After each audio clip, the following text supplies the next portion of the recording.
Et ravi de vous retrouver sur France 24. Bienvenue en cette mi-journée à l'heure de Paris Direct. Voici tout de suite les principaux titres du jour. À la une, le Royaume-Uni dément un accord avec la France.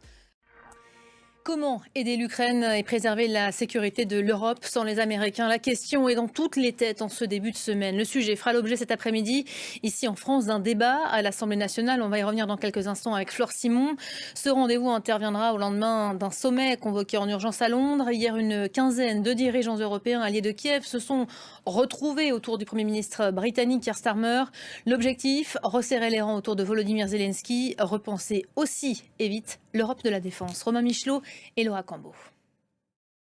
Voilà, au lendemain de cette rencontre, Emmanuel Macron a dévoilé dans une interview au Figaro les grands axes d'un plan pour la paix. Ce sont les mots employés entre l'Ukraine et la Russie qu'il comptait soumettre aux États-Unis Donald Trump.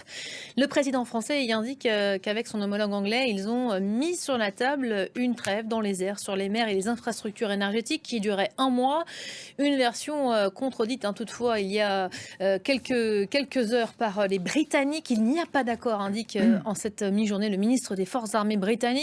Luc Pollard, bonjour Flore Simon. Bonjour Pauline. Différence de vue, c'était juste avant Pauline. Différence de vue visiblement sur la séquence et ce qui a été décidé. En tout cas, force est de constater, c'est que la France et Emmanuel Macron s'opposent en leader d'une Europe qu'il veut remettre aujourd'hui au centre du jeu.